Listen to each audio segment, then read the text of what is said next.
Good morning. Myself Rachna. Today we will start chapter first integers. बेटा chapter first integer हम लोग last time paper pen की help से कर चुके, लेकिन इस चैप्टर को मैं आज दोबारा करवाऊंगी आपको ब्लैक बोर्ड पे, क्योंकि कुछ बच्चों ने न्यू एडमिशन करवाया है, कुछ बच्चे व्हाट्सएप पे ऐड नहीं थे। तो ये वीडियोज आपको सभी SDSS ऐप पे अवेलेबल होंगी। आप लोग अपना लॉगिन करके ट्राई करना, उस पे आपको सारी वीडियोस मिल जाएंगी। ओके, अब हम स्टार्ट करते हैं इंटीजर्स। तो बेटा आपने क्लास 6 में भी पढ़ा होगा इंटीजर्स के बारे में, इंटीजर्स क्या होते हैं। इंटीजर्स के साथ साथ आपने और भी नंबर्स के बारे में पढ़ा होगा, natural number, whole number, prime, even, odd, etcetera. तो सबसे पहले बताइए what is whole numbers. Whole numbers क्या होते हैं।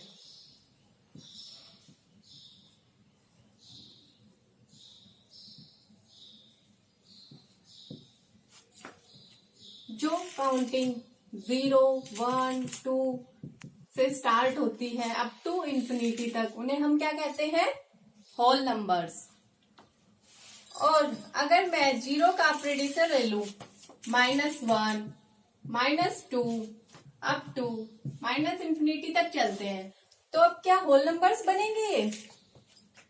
क्या इन्हें हम होल नंबर्स कहेंगे? नहीं, अब ये क्या बन जाएंगे, इंटीजर्स। इन्हें कहते हैं इंटीजर्स। इंटीजर्स की डेफिनेशन क्या बनाएंगे, all natural numbers 0 and all negative counting are called integers. और इंटीजर में बेटा एक जो इम्पोर्टेंट चीज होती है वो क्या होती है कि जो 0 होता है वो ना तो पॉजिटिव इंटीजर होता ना ही negative integer.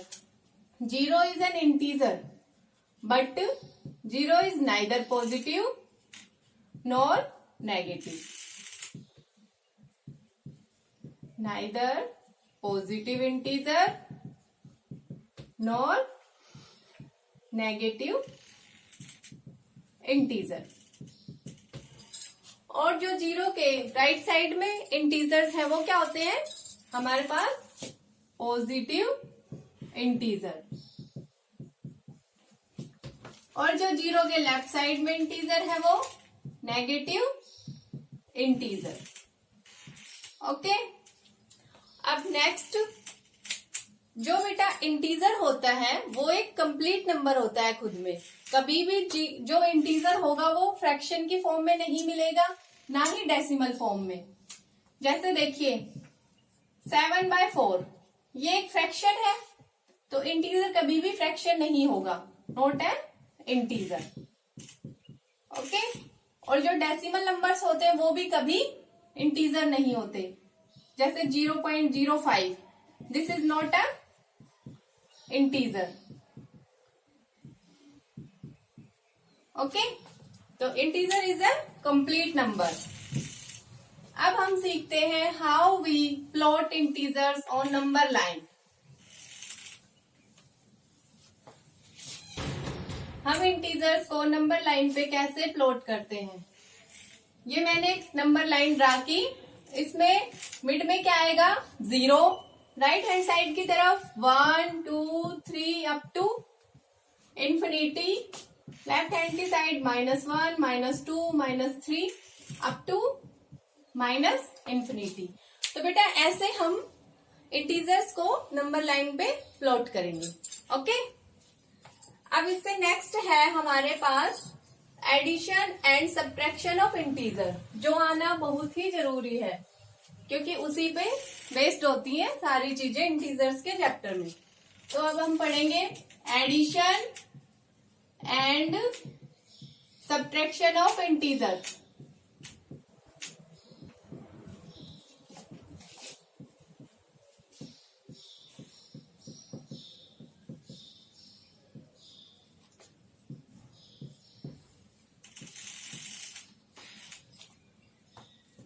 Addition and subtraction of integer में एक चीज देखिए, अगर हमारे पास दोनों का साइन सेम होगा, दो इंटीजर है और उनका साइन सेम है, तो हम क्या करेंगे, हमेशा ऐड। और अगर दोनों का साइन अपोजिट है तो हम उनको सब्ट्रैक्ट कर देंगे। Then same sign we add, opposite sign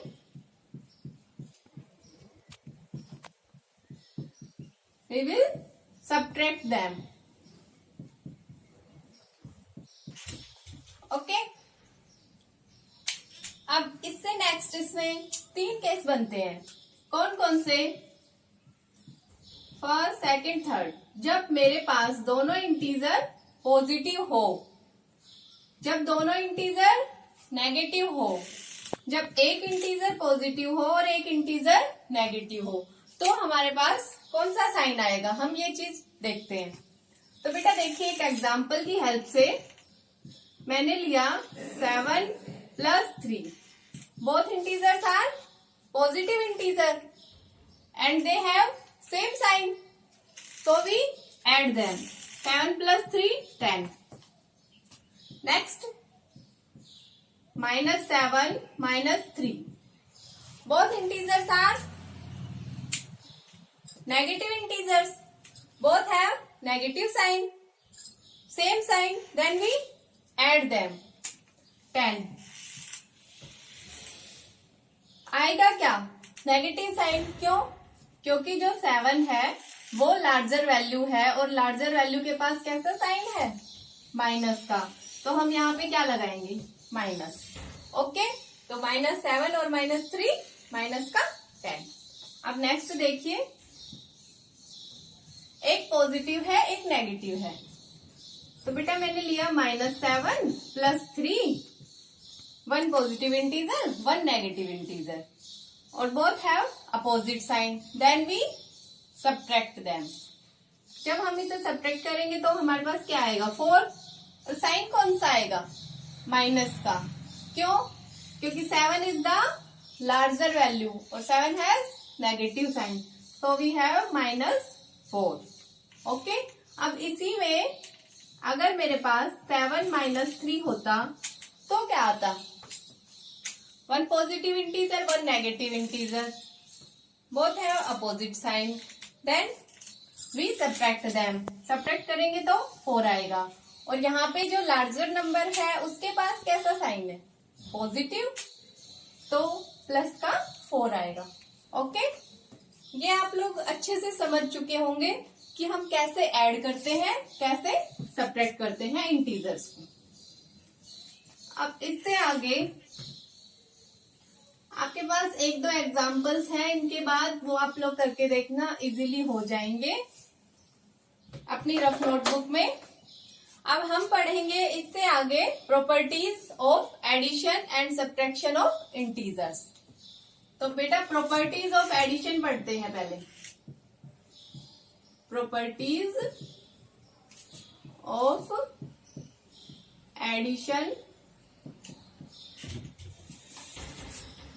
of integers.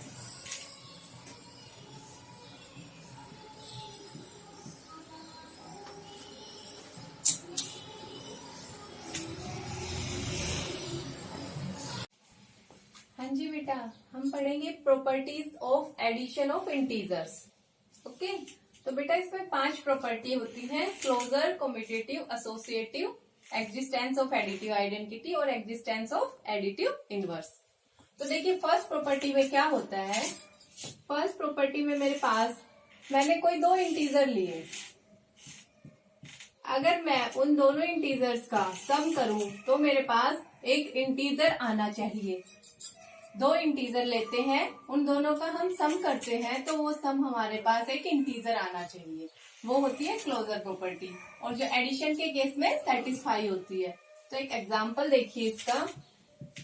मैंने लिया 7 + 5, दोनों इंटीजर है, दोनों का सम करेंगे तो कितना आएगा? 12। और ये भी, और बेटा ये क्या है? 12, और 12 भी क्या होगा? एक इंटीजर। तो हमारे पास एडिशन के केस में क्लोजर प्रॉपर्टी सेटिस्फाई होती है। अब देखिए next, commutative property. Commutative property में क्या होता है? कॉम्यूटेटिव प्रॉपर्टी में मेरे पास a और b कोई दो इंटीजर है। जब मैं उन इंटीजर्स को ऐड करूं a प्लस बी, तो वो b प्लस a के भी इक्वल होगा। अगर मैं इन दोनों इंटीजर्स का ऑर्डर चेंज कर दूं, a को b की जगह लिख दूं और b को a की जगह, तो भी वैल्यू सेम आएगी। तो जो एडिशन का केस होता है उसमें कॉम्यूटेटिव भी सेटिस्फाई करती है। देखिए कैसे, हमने कोई इंटीजर ले लिए 3 और 8, और अब मैं 3 प्लस 8 करूं, चाहे 8 प्लस 3 करूं, मेरे पास जो सम आएगा वो इक्वल आएगा। दोनों का ऑर्डर चेंज करने के बाद भी value remains same. Okay, 8 plus 3 11, 8 plus 3 11, so the sum is equal, right hand side और left hand side equal. Okay, ये थी कॉम्यूटेटिव। अब नेक्स्ट देखिए associative property.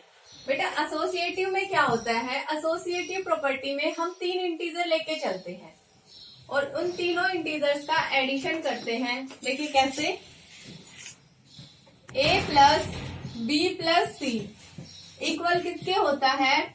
a plus b plus c के। चाहे मैं इन दोनों को एक साथ रख के ऐड करूं, चाहे इन दोनों को एक साथ रख के, सम इक्वल आएगा दोनों का। तो एडिशन के केस में associative property always satisfy. Okay, एक एग्जांपल देखिए, मैंने लिए 3 इंटीजर 2, 3, 4। अब इसमें पुट करते हैं 2 plus 3 plus 4 equal to 2 plus 3 plus 4। चाहे इन दोनों को साथ रख के ऐड करो, चाहे इन दोनों को, वैल्यू सेम आएगी। कितना हो जाएगा? 2 प्लस 7, 5 प्लस 4, ये भी 9, ये भी 9। Right hand side equal to left hand side. Okay, associative property also satisfied in case of addition, with respect to addition.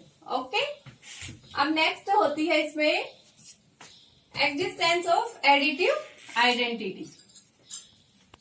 तो बेटा एडिशन के केस में हमारे पास जीरो आइडेंटिटी होती है।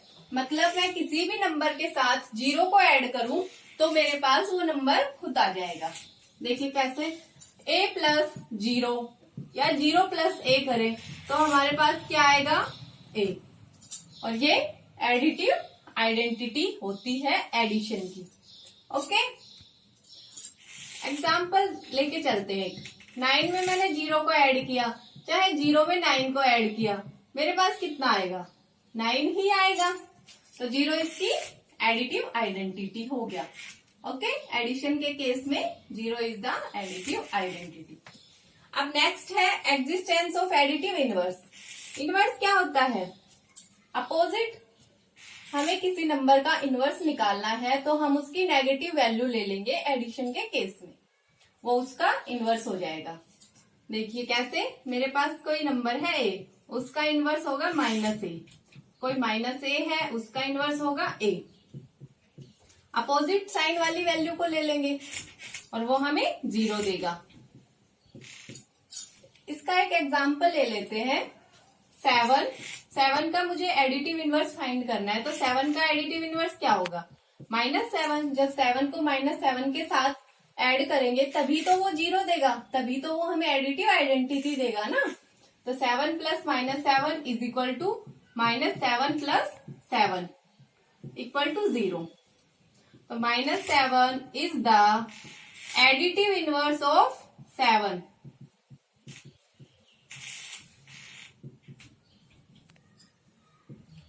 ऑफ 7 एंड -7 का एडिटिव इनवर्स क्या है? 7।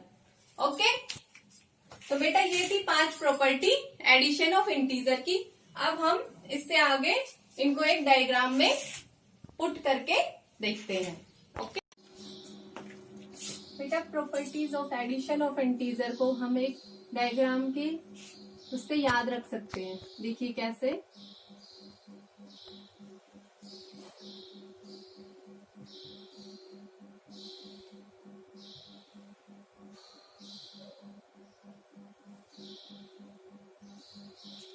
पांच प्रॉपर्टी पढ़ी है हमने इसमें, properties of addition of integer. First क्या थी? Closure property. क्लोजर में क्या होता था?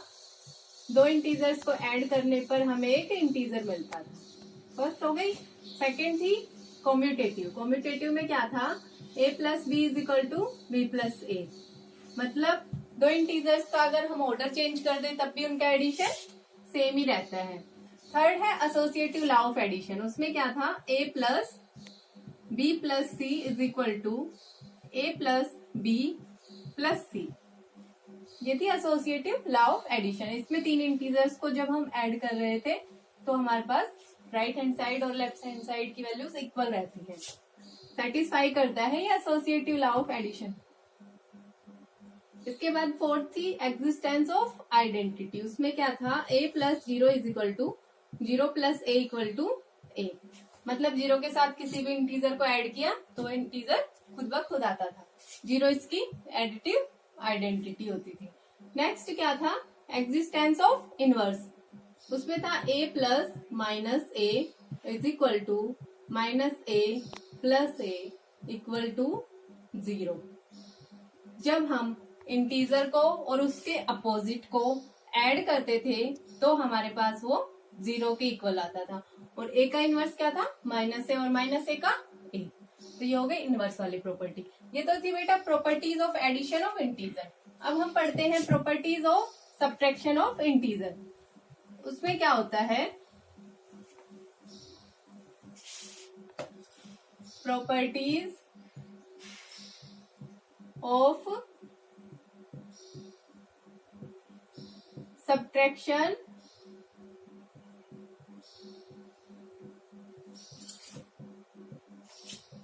Of integer.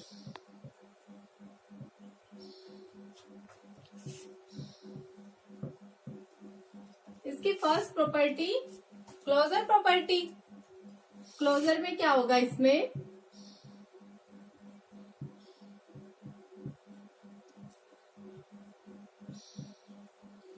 क्लोजर प्रॉपर्टी में मैं दो इंटीजर लेके चलती हूँ और जब मैं उन इंटीजर्स का सब्ट्रैक्शन करती हूँ तो मेरे पास एक इंटीजर निकल के आता है।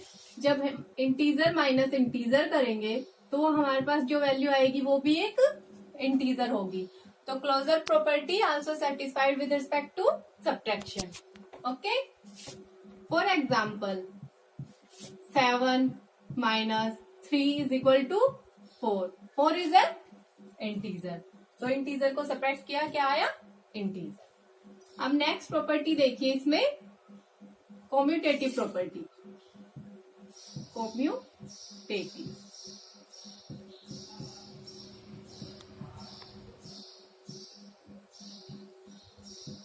बेटा सब्ट्रैक्शन के केस में जो हमारे पास कॉम्यूटेटिव प्रॉपर्टी है वो नॉट सेटिस्फाइड होती है, क्योंकि हमारे पास दो इंटीजर्स लेके चले a माइनस बी तो कभी भी इक्वल नहीं होता b माइनस ए के।